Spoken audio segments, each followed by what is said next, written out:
គ្នានៅក្នុងថ្ងៃនេះខ្ញុំមកស្លម្ជូរខាក់ក្បាលត្រីញ៉ាំនេះអូត្រីរបស់យើងល្អខ្លាំងមែនតើខ្ញុំប្រើជាមួយនឹងត្រីប្រែនេះមានទាំងក្បាលត្រីមានទាំងសាច់ត្រីណាហើយសាច់ត្រីវិញណែសិតពងត្រីល្អខ្លាំងមែនតើមកហ្មងណាបន្តមកទៀតបន្លែវិញខ្ញុំប្រើជាមួយនឹងបន្លែតកួននេះបន្តមកទៀតខ្ញុំមានជាមួយនឹងលឹកស្នឹងអានេះគល់ស្គ្រីរំដេងល្មៀតល្ក្រូចសើខ្ទឹមសខ្ទឹមក្រហមជាមួយនឹងម្ទេសទុំតោះឥឡូវនេះចាប់ដើមធ្វើជាមួយខ្ញុំទាំងអស់គ្នាដំបូងឡើយខ្ញុំចាប់ដើមលាងសម្អាតត្រីនេះឲ្យស្អាតសិននេះដាក់អំបិលដើម្បីលាងសម្អាតត្រីហ្នឹងណា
នេះឥឡូវហ្នឹងខ្ញុំចាប់ផ្ដើមកាត់ត្រី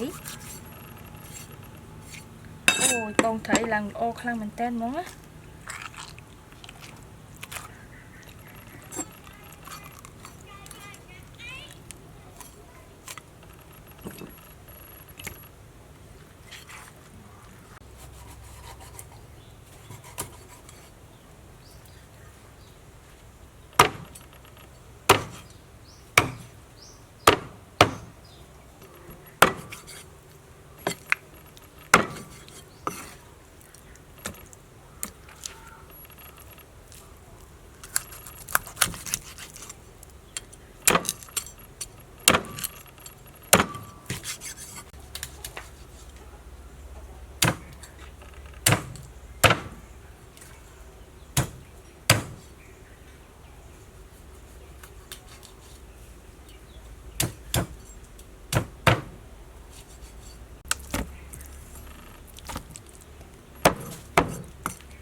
ឥឡូវខ្ញុំចាប់ដើមហាន់តកួន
នេះតំទៀតខ្ញុំចាប់ផ្ដើមដាក់ក្លុកលឹកស្នឹងរបស់យើង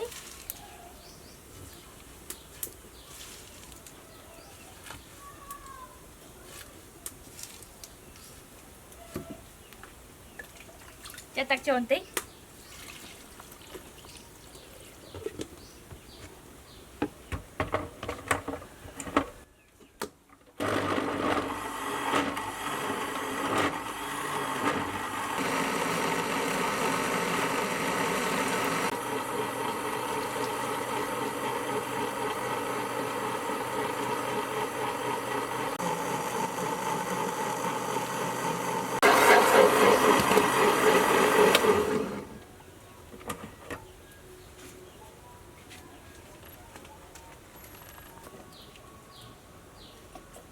នេះបន្ទាប់ពីរៀបចំគ្រឿងរួចហើយឥឡូវនេះខ្ញុំចាប់ផ្ដើមដាក់ស្លដំបូងឡើយខ្ញុំដាក់ប្រេងឆានេះក្តៅសិន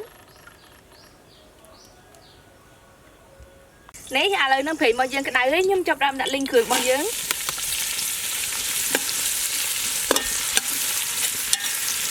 នេះឥឡូវហ្នឹងគ្រឿងរបស់យើងបានឈ្ងុយហើយខ្ញុំដាក់ផុសចិញ្ច្រាំចូល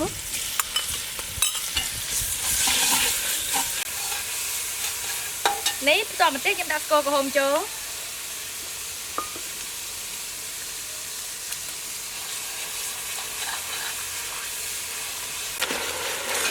ចាក់ទឹកត្រីចូល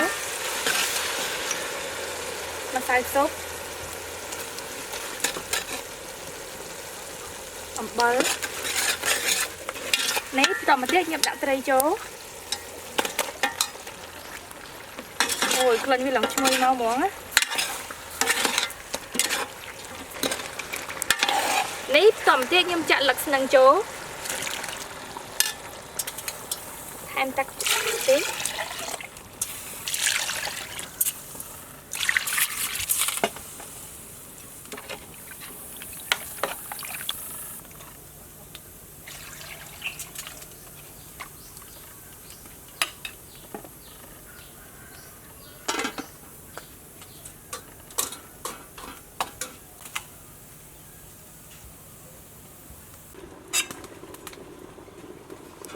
នេះឥឡូវហ្នឹងស្លរបស់យើងបានពុះហើយខ្ញុំដាក់ទឹកគួនចូល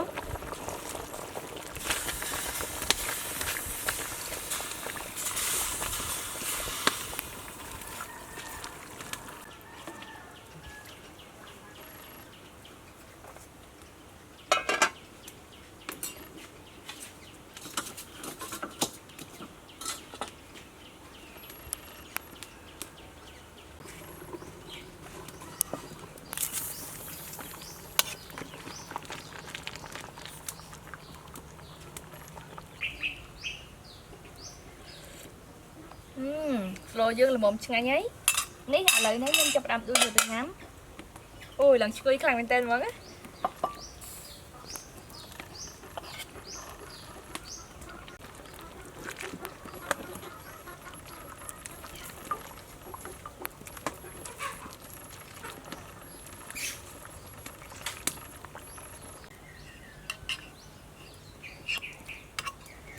នេះសំឡំជូរក្រាក់ក្បាលត្រីរបស់យើងរួចរាល់ហើយតើឥឡូវហ្នឹងភ្លួចជាមួយខ្ញុំទាំងអស់គ្នាអូយក្លិនវាឡើងឈ្ងុយមកហ្មងណា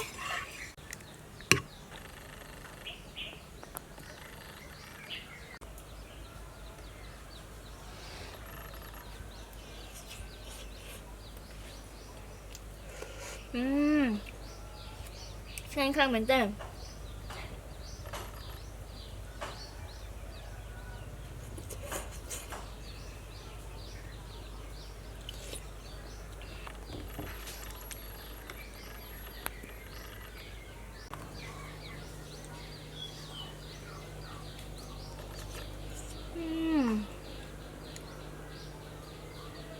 ឆ្ងាញ់ខ្លាំងមែនតើ